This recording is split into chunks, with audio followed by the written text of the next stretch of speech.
Go ahead, Lisa. Remarkable Ron, my producer, and welcome to Richmond Business Babes here on WRWK 93.9 FM, The Work in Midlothian, Virginia, and now also syndicated as an encore presentation on WRIR Richmond Independent Radio 97.3 FM in Richmond. And we have a very good show. It's a serious show lined up for you today. It's entitled Women Protectors, First Responders, and Patriot Day. And first up, we're going to meet Denida Grow. She is a security expert, founder of Le Marchal, and also of Nanny Guard. And she's going to talk to us about personal security and what it entails. And her background is extensive, it's international. We were going to meet Kelly Sayre. She was or is a threat assessment professional and founder of the Diamond Arrow Group. She's a personal security trainer.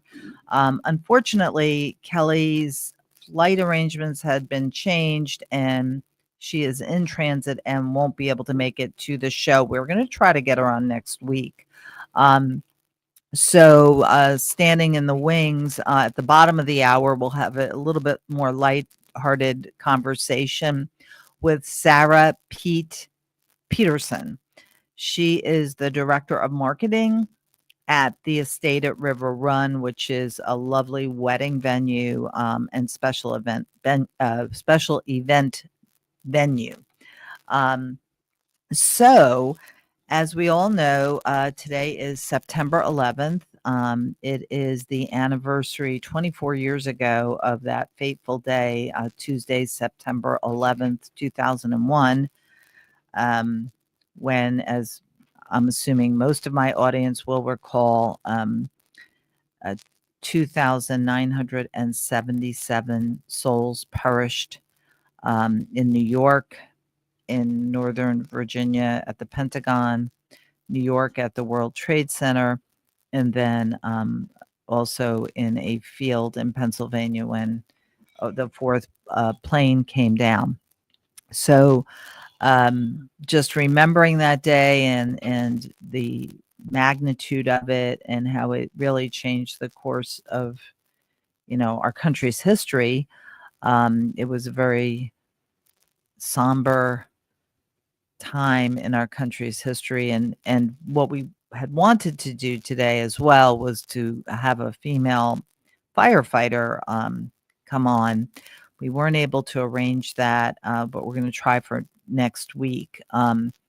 That day 343 firefighters perished, along with the other occupants of the World Trade Center and the Pentagon, and of course when the fourth plane crashed in that field in Pennsylvania. But anyway, I wanted to just, have a tribute to this day and talk to women who protect other women. And that's actually what Denida Grow, our first guest, she does. So let me tell you a little bit about her and her background. She is an international executive protection and intelligence specialist. She's really high level. She is the owner of Le Marchal, which she'll let me know if I'm pronouncing that correctly, and also the founder of Nanny Guard. She has more than 2 decades, Denida Grow, more than 2 decades of security and intelligence, acumen and experience. She has worked in many countries throughout the world. She has had different positions, both covert and overt, in security, as a security operative, an intelligence analyst for international clientele, such as India, Greece, France, Italy, Albania, and of course the United States.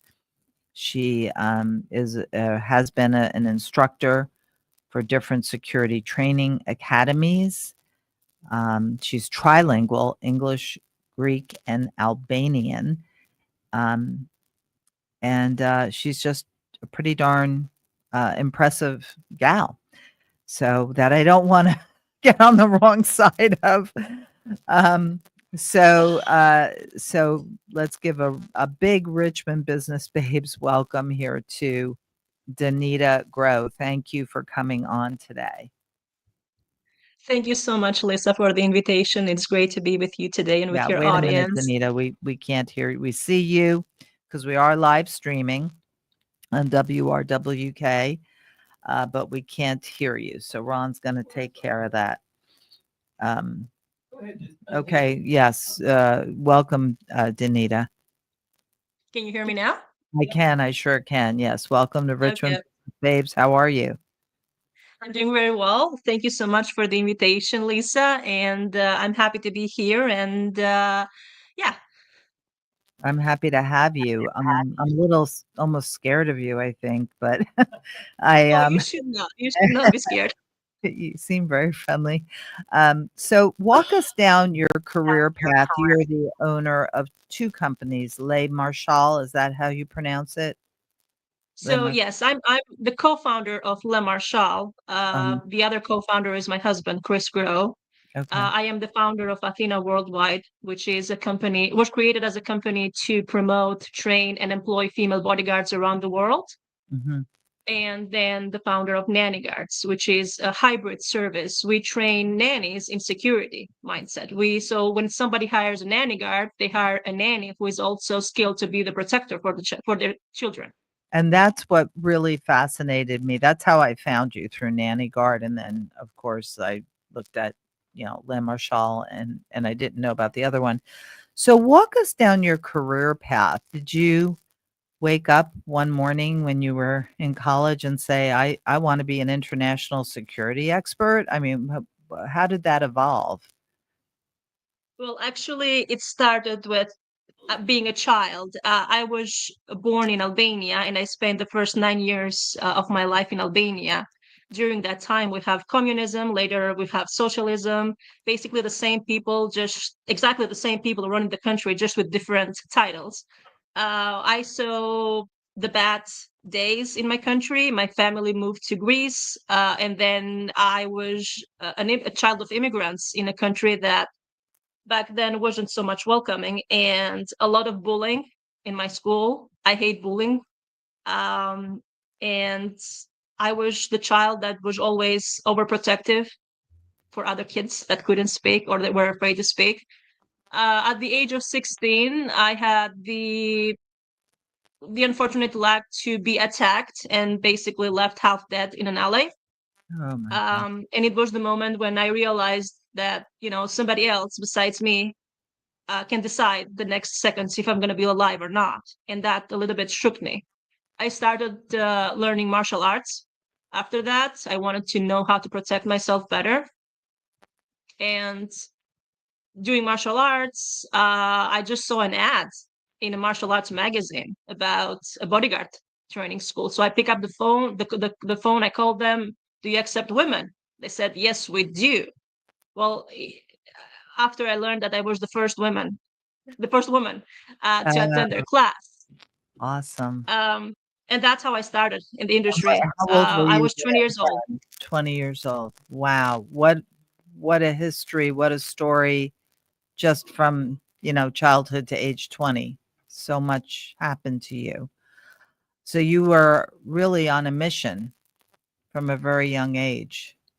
So now you're 20, you're training to be a bodyguard. And when I think of bodyguards, maybe foolishly, I shouldn't think of it this way. I think of the big burly guys, So what was your training like? And were you trained also with weapons? Yeah, so our training was, I would say, for me back then, although I come from a background that I was already doing martial arts for quite some time, It was physically and mentally very challenging, but also physically challenging. I passed out during one of the exercises. Yes. Uh, I was the only woman. I'm tiny. I'm 5'4". So everybody else was huge around me. All my co-students. Very demanding class. It was an Israeli company back then that I attended my first bodyguard training school. Very demanding, but I passed my training with great remarks. They were so happy that they finally had a woman in their class. I You could were talk their about poster that. child. Yes, I was their poster child. I'm still a poster child for them, to be honest. That's funny. Okay. Yeah. And then what Uh, happened? Did you seek work as a bodyguard, and were you still in college at this point?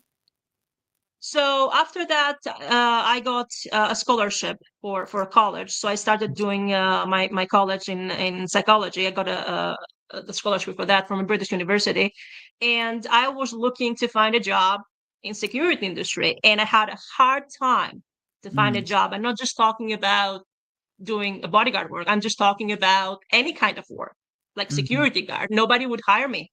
mhm, I'm tiny. I'm a woman. Security, private security services in Greece were back then something very new.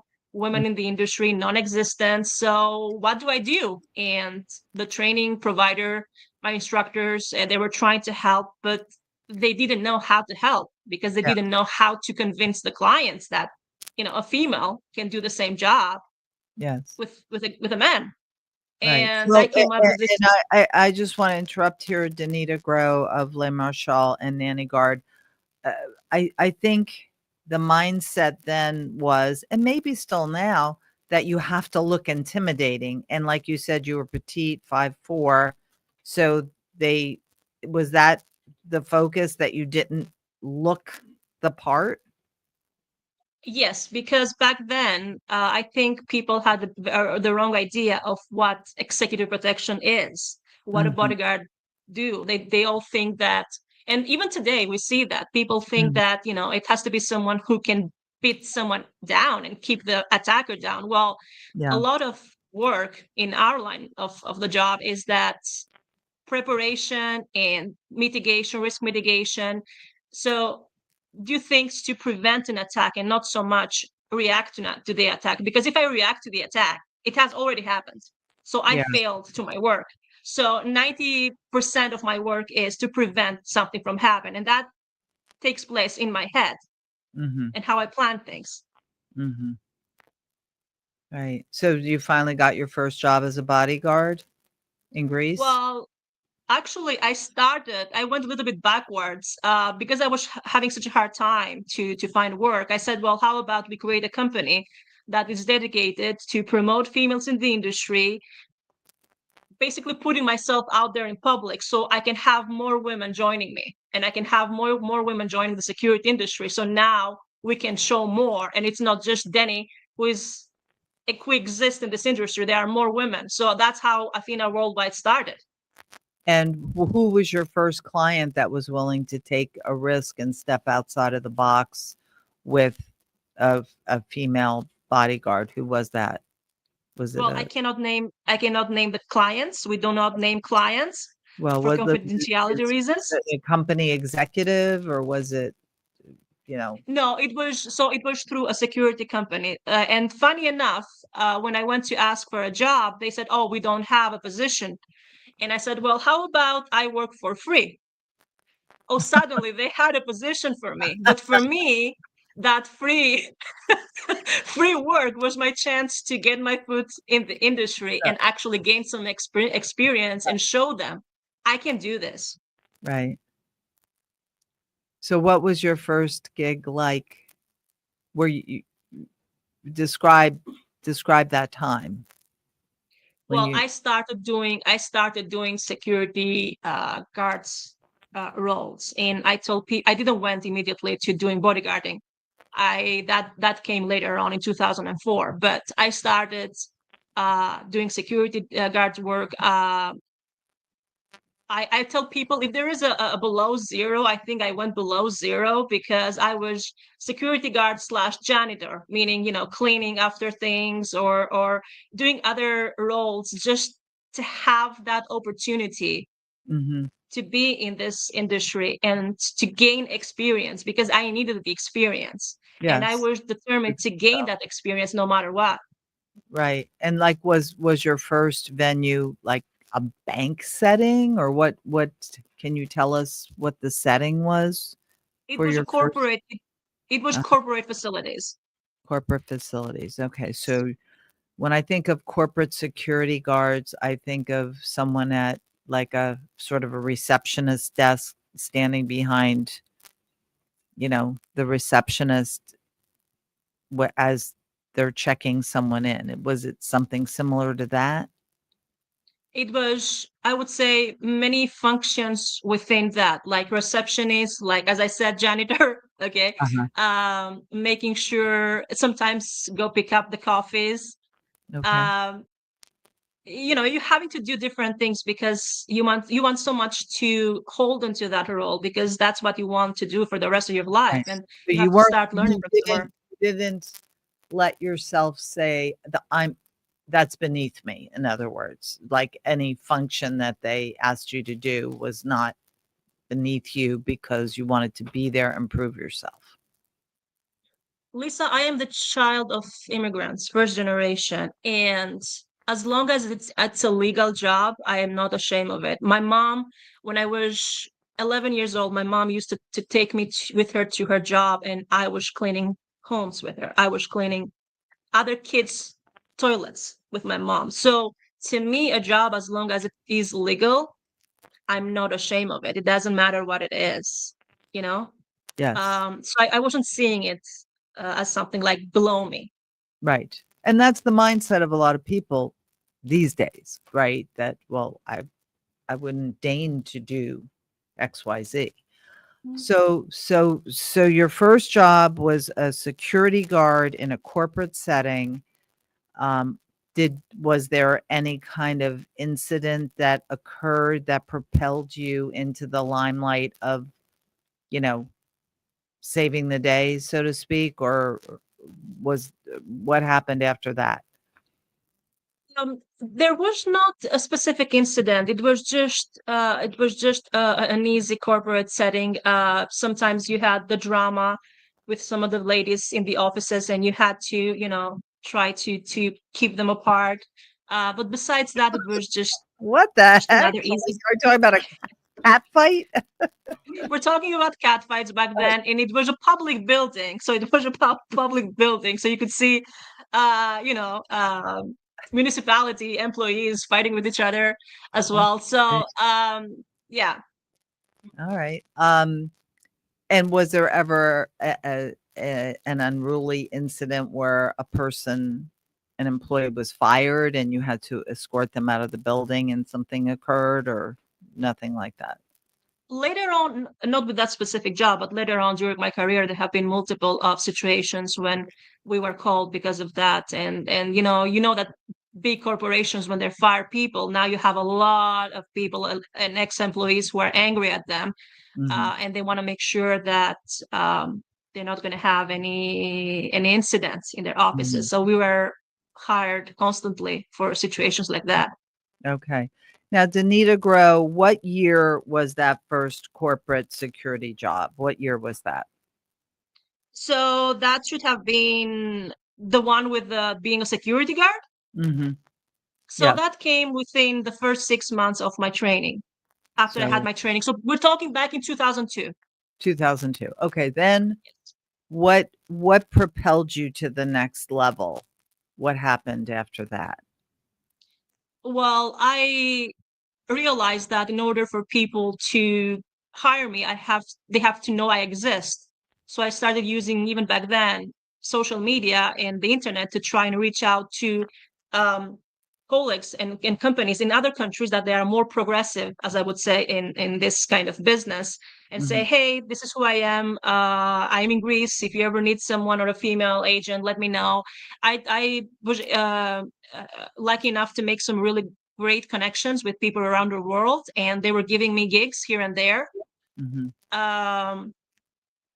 And I think that's how it started, by just putting myself out there and making myself, know that I exist. I'm a female bodyguard. I exist. Yeah. And so you started building up a clientele internationally. You're armed. You do you have a when you go on your back then were you armed? In the countries I work, no, because I work mostly in Europe and in India. You cannot be armed. Mhm. Um, and again, there are different laws. Each country has its own laws. And when you are an expat, you cannot be armed. You have to work with locals who can be licensed to be armed. Okay. All right. And by the way, if you've just tuned in, you're listening to Richmond Business Babes here on WRWK 93.9 FM, The Work, and also syndicated now as an encore presentation on WRIR, Richmond Independent Radio 97.3 FM. I am your host, Lisa Linnell. The remarkable Ron, my producer, is with me, and we are talking to Denida Grow. So she is the co-founder of La Machal LLC and Nanny Guard. So fast forward, Denida, so you've done some international gigs. Then what happened after that? Well, I have been active until 2019, which I moved to the States. I have been here since then, and I decided to step back and run my companies and do more of administrative work, as I would say, and consultant work. So Mhm. I'm not operational anymore. I'm not going to work for clients anymore. I, And I will work for them, but from a sure, different sure, role. more of an executive Uh, level. Is part of that an aging out? Is it due to the agility that you may have had? I don't know. I mean, I don't really know much about the security business, but like, is that part of it? You were in your 20s and 30s. I'm assuming now you're in your 40s or 50s. And so is that part of it, or that has uh, nothing to do with it? yes and no. So in my case, it was also a choice, a personal choice. I'm 43. I 43. started at the age of 20, very young. Okay. And I lived the industry. I lived the life of being a bodyguard and traveling with the clients and staying in expensive hotels and restaurants and all that. There is an ageism in our industry, I would say that, Hmm. especially for women as well. But in my case, I decided that I don't want to do this anymore. Yeah. I enjoy the ride, as I would say, but I don't want to do this anymore. I want to focus on my family. I want to focus on my husband. Right. And I enjoy what I do now more than I was doing back then. I Good. like traveling, but I want to enjoy the traveling. I don't want to be working while I'm traveling. Right. You don't want to be on.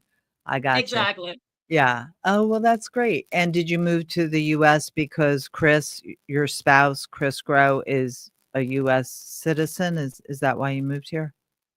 Correct. Yes. Oh, So I moved here when we got married, but I have been traveling in the States since 2009, because I decided in 2009 to bring nanny guards to the States because the market here was much bigger. So I yeah. had an established business in the States already before I moved here. Excellent. So talk about Nanny Guard. Now, the impression and image that I got is, bodyguards. So you're training nannies and mannies, which are male Mhm. nannies, right? Because we think of nanny as a female, to be also a bodyguard for their charges, for the children that they're protecting, or are you providing that extra level where then if the nanny isn't trained, you're providing a second sort of nanny, which is the nanny guard, which is the bodyguard to the nanny and the child? Or is it a little bit of both? Actually, it's the first thing you said. Okay. So the idea came out because again, female, I was always placed to work with either the wives of the clients or their female partners or their children. So I worked a lot with children of older high net worth families, and they have nannies. So I got to see that there was a gap there, and I wanted to fill the gap. So basically what we do is we train nannies. Now it can be through nanny agencies. It can be just the nanny comes to us and says, oh, I want to be trained because I want to add this to my skills, to my portfolio. Uh-huh. Or we have clients who have already employing nannies and say, we would like to train our nannies to have that security mindset. So what we do is we give them specific education on things related to okay, you're going to be traveling with your client to a different city, what you need to know and prepare to have a safe trip. Or how can you make the house that you're staying with a child safer for them, or when you are outside for outdoor activities, how to be safer. We talk a lot about the risks that the children are dealing with or maybe dealing with and their families. So that's how it works. That's great. I just love the concept beyond belief. I love it. And so one thing that came to my mind is kidnapping, right? So Correct. I would imagine that that's part of the training is to be, I guess, situationally aware as best as their abilities are to avoid and prevent that. Is that part of it? Correct. That's a big part of it. So we teach them how to identify suspicious individuals, suspicious behaviors, Mm-hmm. vehicles, how to identify that they're under surveillance. It can be from someone who is a criminal or even by a paparazzi. So they are taught how to identify all this, risky situations and how to avoid them as well. Yeah. Interesting. What just came to my mind, like the all the news shows you see where it's like, oh, I don't know, Beyonce was spotted on an island, a nude beach or something, like where it's like the paparazzi, they just all, and then now there's drones and everything. So how do you avoid the paparazzi when it's almost impossible, isn't it? Well, we wrote an article about this, and we have an interview that we made with a retired paparazzi. So we get to ask him and say, okay, how you were working against us back then in your good days. They have these lenses that they can get pictures from very far away. You won't be able to see them taking pictures of you. And that comes down to who your client is, what level of publicity they have or exposure they have to the public. It all depends on the client. And don't forget, some of these clients love publicity. They don't care if the paparazzis are out there. That's right. That's right. Well, I don't know if you can name drop a few clients' names. Are you able to do that? No, ma'am. Okay. That's Can you a no-go. is the majority of the Nanny Guard, is it mostly celebrities, or is it like 80%, corporate billionaire type clients versus 20% celebrities, or is it you know So I would say that from the moment we created Nanny Guards up to probably 2-3 years ago, it was mostly celebrities and public families. Mhm. And the last 2 to 3 years, that has changed. We have more C-suite executives that they want protection for their children. We have more families that, we have so many billionaire families out there that nobody knows who they are or how they look because they're Yeah. not so much public. They don't have security, but they have nannies and they want their nannies to be trained. So we have those kind of clients coming because they're realizing, oh, that's something I need for my children. Right. Well, when you think about the United Healthcare executive, Mhm. Thomas, I'm drawing a blank on his name, Thomas, who was gunned down in New York, right? And how I'm going to say easily that took place. And what if he had been with his family at that time, and even though the assailant intended it for him, what if a stray bullet went to one of his children? So or who knows, with so many sick people out there, that it could even be intended for the child, or the spouse. But so that just happened. I'm gonna use the word easily, like it was just like, where were his bodyguard? Did you, when that occurred, did you evaluate that scenario for your own business and say to yourself, well, this is what I would have done? Or Well, here's the thing. I personally avoid criticizing incidents when I don't have all of the parameters and all of the information. Apparently that day he was alone. He wasn't escorted by his protective detail. He had a protective detail before that, so I don't know what happened that day and he didn't have. But even when you have a protective detail, you said easily, and unfortunately it's easy to harm someone today.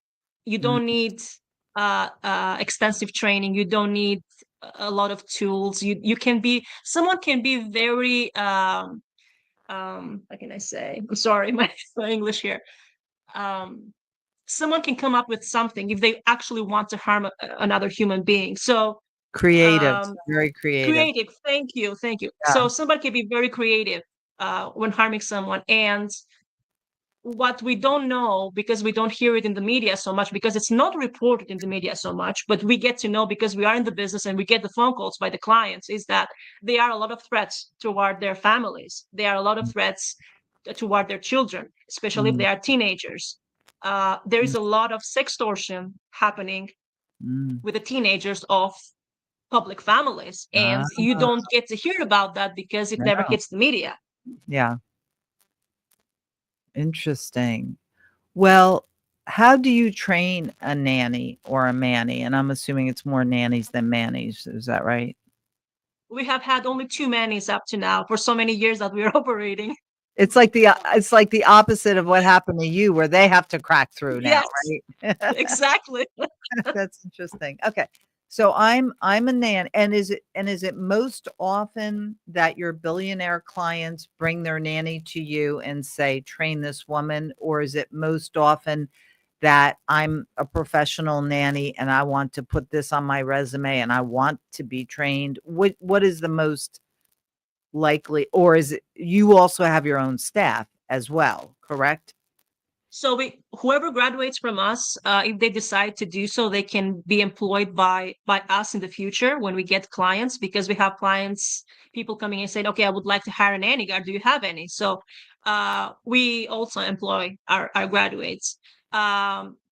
Here's the thing.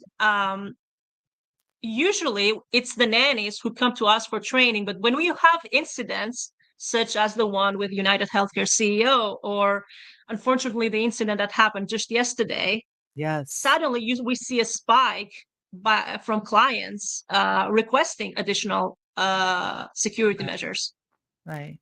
And then you know what I was thinking too, which I was going to ask Kelly Sayre, but she can't come on. I don't know if she communicated that with you. I'm going to try to get her on next week because she's affiliated with your organization. Is that correct, Kelly? Correct. So Yeah. Kelly is one of our Nanny Guards instructors. She teaches situational awareness. Yeah, situational awareness. And what I was thinking with the Charlotte train incident in Charlotte, North Carolina, where that woman was stabbed to death. When I thought of that, I said, he was behind her, right? So had she avoided that car because there was no seat against the wall, I mean, you could say woulda, coulda, shoulda, right? Of course. I mean, she was just minding her own business, but he was behind. So in a situational awareness sort of critique, so to speak, not that I'm saying she did anything wrong, but had she sought out a seat that was against the wall, then at least she would have eliminated, not to say he wouldn't have attacked her, approached her directly in front of her. But do you know what I'm saying? Like, so she then her back would have been to the wall and she couldn't have been attacked from behind. No, I understand what you're saying. And, after incidents like this, all of us think thousands of ways what we would have done to not have that happen. But it was a very unfortunate incident. And I do agree with you that in our work, we are taught to always seek for a place where we can have our back toward the wall, for example, and we can have a good visual of what's happening around us. So the thing that but here's the thing, it doesn't go to people's mind that they're going to go and sit in the bus and somebody is going to come from behind and Exactly. stab them. It's the same as walking. You could be walking and someone come behind you and then stab you. That's true. Yeah. Oh, that was just so devastatingly sad and heartbreaking and just everything. And something I would like to highlight, if you would allow Yes. me, we can Yes. teach someone how to be safe, and we can teach someone situational awareness, but we can't teach empathy. We need more empathy in this world. Yeah. She was stabbed and there were people around her who didn't do anything. Yeah. And she died literally alone. So how did we got to that point as a society, and how can we make people to have more empathy toward each other? That's a very valid point on a whole different level of psychology and spirituality, and I'm glad you brought that up. And I think as a society we have become desensitized to so much, and it's horrible. But yes, I agree with that. Our next guest is calling in, and if Kelly can come on next week, I'm just wondering if you would also perhaps like to join her if your schedule's available. But I mean, this is such an interesting topic, and it's fascinating that you have created a business where there was none. You're really have there been copycats at this point or not? Oh, absolutely. Uh-huh. Uh-huh. Um, Normally I would say, tell everyone who you are and your website and how to get in touch with you. I quite frankly don't know how many of my listeners would seek you out for that service, but you never know. So please, Denida Grow, tell us how we can get in touch with you. Well, if anyone is interested, you can go and visit our page, nannyguards.com. You can seek me out on social media. I'm always happy to give people, tips and guidance when they need about their safety. So if you find me out there on social media, which you can find me easily, don't be shy. Just say hi, and if I can help, happy to help. Oh, wonderful. Well, we would really love for you to come back on, and I'll reach out to you either later today or tomorrow and see if we can make that happen. But thank you so much, Denida Grow, for coming on and sharing so much on this special day, 9/11, about protection and self-awareness and really just the state of the world. But it's all good because we've got people like you out there. So thank you very much for coming on Richmond Business Babes. It was my pleasure. Thank you so much. All right. You take care. Bye-bye now. All right. Well, this is a special show because today is September 11th, 9/11. It's the 24th anniversary of that fateful day. And that's why we had Denida Grow. The title of this show is Women Protectors, First Responders, and Patriot Day. And so we did meet Denida, security expert and founder of Nanny Guard. And, hopefully we can get her back again with, we were going to have Kelly Sayre, who is an associate of hers and a trainer that works with her, but Kelly was not able to make it. So on a lighter note, Sarah Peterson, the director of marketing for the estate at River Run, has agreed to fill in the void and lighten the spirit a little bit here with some of the upcoming events that are going to take place at the estate at River Run. And let me tell you a little bit about the estate at River Run. It is a phenomenal wedding venue and also now becoming an awesome special events venue as well. It has a 22,000 square foot mansion that overlooks the James River in Goochland County. It's breathtaking.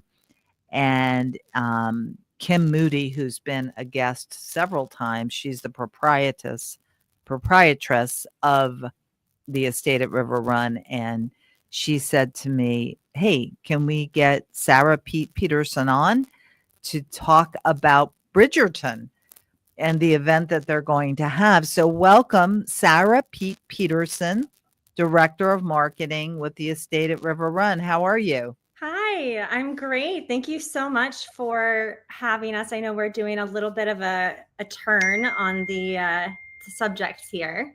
Yes. And thank you for being flexible with your schedule. I really do appreciate it. Yes. I mean, it is a serious day. And we want to acknowledge that, but going forward, I know there's a time factor involved with your events coming up, so I wanted to have you on to talk about that. So first of all, before we even talk about your function there as Director of Marketing at the estate at River Run, walk us down your career path. How did you get involved in marketing and then more specifically meet with Kim Moody and work with her? Tell us about. Well, I have a Who long. are you, Sarah Peterson? Let me tell you, Lisa. I have a long history in the events industry. So I actually started as a teenager in hotels, working at the front desk, which if anybody's interested in a career in hospitality, I highly recommend that as a career path. It's a great way to get your foot in the door. So started in hotels. I worked as a contractor for the DoD for a while, running conferences for returning warriors, individual augmentees, and people coming back from war. And then I moved up to the DC area. I'm originally from the Hampton Roads area. Moved to DC and worked at the Willard Hotel, which is next to the White House. Yes, I've always wanted to go there. They have like awesome high tea, right? Yes, absolutely. Yeah, cool? Historic hotel. It's been there since 1813. So amazing experience getting to work at this historic hotel in Washington, D.C. And then I went on to help several other. Were you in marketing? Yeah, well, I was in catering. I was doing weddings. And so I was doing all the planning for the weddings that happened at that you had to get it right with that clientele. Yes, absolutely. Very high-end, high-end hotel. And then I helped a couple other businesses open venues in the DC area. So I used my expertise. Help them open venues. So they were looking to start companies where they would be able to rent their space for private events. And so I came in as a consultant and as a sales manager and helped them develop those spaces, design those spaces, and then implement marketing strategy to get people to come rent those spaces. Oh, that's really fun. Yeah, it was really great experience. And I took that forward into starting my own wedding planning business. So I took that marketing experience, started my own wedding planning company, did that for about 10 years in the DC area. And then during COVID, switched gears. I decided that wedding planning was no longer for me. I burned out a little hard on it, Lisa. Yeah. It's a very intense job. It's Forbes rates it one of the most stressful jobs every single year in their top stressful jobs. Who does that? Forbes? In the Forbes magazine. That's interesting. I bet it is. Well, you think of the wedding planner, the movie and all that, but I mean, every moment is just high intensity, critical. Yeah. You're dealing with people's weddings. I mean, what Yeah. what could be more intense than that? Right. One day, one shot. Yeah. So I pivoted and I became a wedding officiant. And so I'm endorsed through the Humanist Society and I perform weddings. And that is my side gig in addition to my role now at the estate at River Run, where I am the director of marketing. And I help with all of the social media, digital print marketing, special events. I have my hands in lots of things. Yeah. Oh, you should check out. And that's a very, it has a common thread, obviously, Exactly. your career, but you hit so many different aspects and roles within it. But and the wedding officiant makes sense that you pivoted to that during COVID because people were still getting married, but it was, intimate ceremonies of 10 or 15 people or whatever or less. Yeah. number was, right. But they still need an officiant. So Exactly. yeah, that was smart. But we had what was it called? The Love Chapel. There's a place in town, That's right. and it's like reminiscent of the like 60s Vegas look. Yeah, they're fantastic. I'm familiar with those ladies. They were a lot of fun coming on. Yeah, it's a great idea. I love it. Yeah, very, very interesting. Yeah. So how did you meet Kim Moody, the proprietress of the estate at River Run? Yeah. So when I landed in Richmond in 2020, Richmond, why did you even come here? So I came to Richmond. Yeah. So I was in DC during the pandemic. I moved to Charlottesville, needed a little breathing room. Mm-hmm. Charlottesville was maybe a little too small for me after being in the big city. Big city. So Richmond kind of hits all those notes. You've got the museums and the food and the social scene and things like that. It's still close to Hampton Roads. And it's closer to home for me. Yeah, for sure. So Richmond, I moved here to work here. And I met Kim because of our connections in the wedding industry. And I've known her previously. Yeah. So we just sort of came across each other's paths, me as an officiant, Kim as a wedding planner and a venue owner. Mm-hmm. I had the opportunity to officiate a wedding at the estate. And so Kim got to see me work. And we had the opportunity to kind of sit and talk at that time. And shortly after that, they had an opportunity open up for somebody that they were looking for somebody to help them at the estate. Not exactly the role that I'm doing now, but we sort of got to talking and we're like, I'd really like to make something work here. So yeah. And are you the person that is primarily responsible for planning, I guess, initiating and planning so many of the special events because there seem to be more and more special events? Is that something that you're tasked with? Definitely part of my role. Yeah. So, I mean, Kim is very hands-on, and she meets people out in the community and starts brainstorming and getting ideas for things that we could do here at the estate to open up the estate to the public in a way. Not everybody gets to be a wedding guest. Not everybody is going to be a wedding couple. And people are very curious about the estate. They want to see it. They want to experience it. And so we love being able to open our doors and have people experience it in different ways. Right. And that's also, in a way, a form of like secondary marketing. Absolutely. Because if you're a guest at Bridgerton experiencing that event, and then you go back and talk to someone and they say, oh, my daughter just got engaged. Oh, my gosh, you've got to check out the estate. So you're still, public. It's like second generation. I don't know what you call that marketing term. Yeah, a little cross-pollination marketing. Cross-pollination. Thank you. So that's great. So let's talk about the upcoming events. You've got Bridgerton, and there was another one that when I went on your website, kind of interested me. We have a bunch of just give our station ID.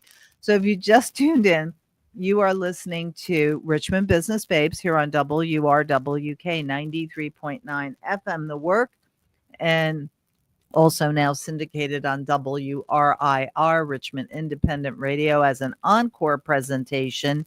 And that would be on 97.3 FM in Richmond.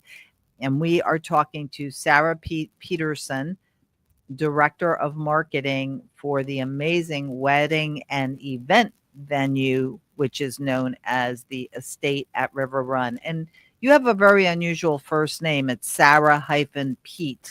Yeah. Do you have a story behind that? Yeah. So my nickname is Pete. My last name's Peterson. There were 7 Sarahs in my graduating class. So we all got nicknames. Pete stuck.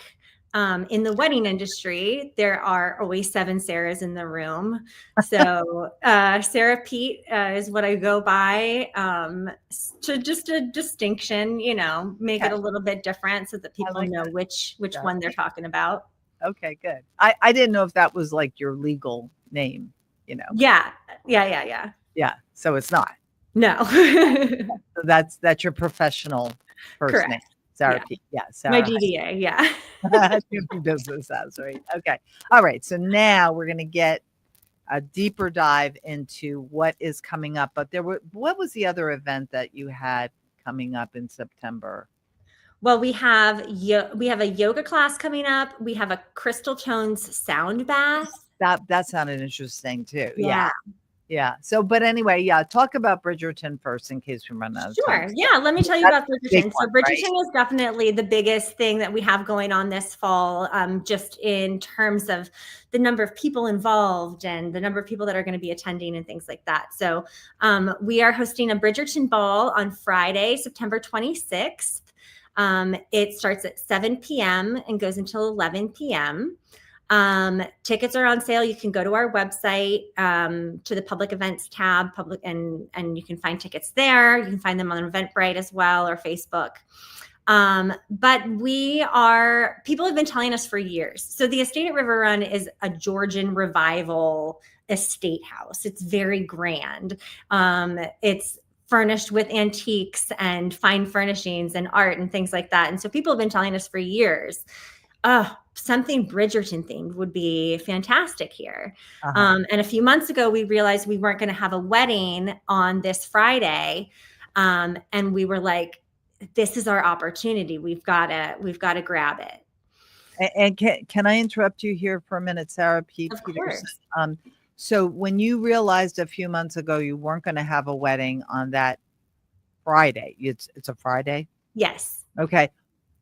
Would it have, I don't presume to know how this works with the wedding industry, but would it have been more advantageous to have left that date open because someone at the last minute may have wanted to schedule that, or you're such a big venue and such a grand venue that nobody does things last minute and that would have never happened anyway? Oh, that is definitely something that happens. We definitely get last minute bookings, for sure. But we decided that this was something that we really wanted to do.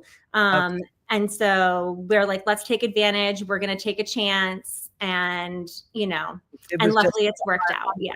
Anyway, but you never had the right time, and then that opportunity arose. Okay. All right, great. And do you charge more when it's a last minute, or is there a discount because you want to fill it? Well, it would kind of depend on what the event was going to be. So our pricing is pretty set. And so we usually stick to what that is, regardless of when you book. Okay. But depending on what the event is, we put custom proposals together all the time. Okay. Good answer. All right. So now I will stop interrupting you so that you can tell us about the Bridgerton event. Go ahead. Yeah, so the Bridgerton Ball, we're super excited. We're partnering. We're putting this on ourselves, Lisa. So one of the biggest things is that like all of our friends and family have been asking us like, what production company did you hire? A production company who's coming in and doing this, because they've seen these big productions, these other Bridgerton events that have happened across the country. And it's something that we're putting on ourselves. The creatives in our office, our team here at the estate. And then we're partnering with a bunch of our preferred vendors from the estate to put this on. So everybody from Riverwood Designs, who's going to be doing florals for us. So think chandeliers and pastel flowers and wisteria hanging. It's going to be beautiful. We have gold-toed strings that's going to come. They're a quartet, so they'll be playing for us as we do ballroom dancing taught by Fred Astaire Dance Studios. Yes, I love that, Fred Astaire Dance. How fun is that? Yeah, so they're going to be teaching us traditional Regency era dance. We have a photographer who's going to be, Renee Jean Photography is going to be documenting the entire evening. Later at night, DJ Frankie from Bun DJ is going to do a late night set. So we start traditional Regency, and then we're going to open up the dance floor and let people really party. And what about the food? And then, Everyday Gourmet is helping us. We're doing a beautiful charcuterie display. And then JC's Desserts is doing an incredible chocolate sculpture and a dessert display for us. So it's going to be beautiful. We have signature cocktails. It's a 3-hour open bar included in the ticket price. What's the ticket price? The ticket price is right around $200 per person. Okay. You get a lot. And that includes the 4-hour event, the photography. We have a fine art painter, watercolor painter, who's going to be doing portraits of everyone. My goodness. It's going to be a really exciting, immersive event. We have some characters that are going to be with us from Magic and Merriment. So people really dressed in costume of the era and spreading secrets and checking out what scandals might be going down. Great. That's great. Have you ever considered like a murder mystery to take place at the estate at River Run, like a murder mystery, like an immersive murder mystery event? Yeah, Lisa, you couldn't have led in to the next events that we're hosting more perfectly. I saw it on your website, but I forgot. Tell me about it. Yeah, so we're gonna in October. So we did host a murder mystery previously in July. It was a huge success. People loved it. We partner with Raven Chase Adventures for our murder mysteries. And so we have 2 more coming up in October. It is going to be the same murder at each mystery. But there's 2 dates available to sign up to experience a murder at the estate. Oh, that's like living the Clue board game or something. It is so Clue. It is so real life Clue. It's really fun. That is very fun. Well, very cool. Well, we have just about run out of time. Sarah Peterson, Director of Marketing for the estate at River Run. And again, thank you for being so gracious with being flexible with it. Oh, thank you for having me. Absolutely. So tell everyone how they can buy tickets, get in touch with you if they want, or check out your website. Absolutely. So our website is theestate@riverrun.com. You can access all of our public events through the tab on the right-hand corner there. Also follow along on Facebook. We always have our events posted in Facebook. And on Instagram, we are estate@riverrun. And we have lots of teasers for the Bridgerton Ball up on Instagram. So definitely go check those out. And if you want to get in contact with me directly, if you have any business ideas, opportunities, my email is business@theestate@riverrun.com. All right. Well, thank you very much. Say hello to Kim for us. I will. Kim Moody. And we do appreciate you coming on. You're always welcome to come back. Thank you, Lisa. You're welcome. Thank you. And I may be contacting the Raven Chase Adventures. Is that female owned by chance? It is not female owned, but there is a female operator. Female operator. Okay. Well, I may be checking out some of the vendors that are preferred partners that you have. Absolutely. And happy offline to give you some background information about that as well. I appreciate that. Well, thank you again, and all the best at the Bridgerton Ball. Thank you. All right. Take care. Bye, gentle readers. All right. Bye-bye.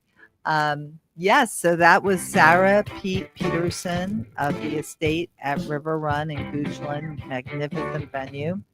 And I want to thank you for listening to Richmond Business Babes. I am Lisa Linnell, your host. You can always check out past shows at richmondbusinessbabes.com. Thank you, the remarkable Ron, my producer. And we'll see you next week. Thank you. Onward and upward.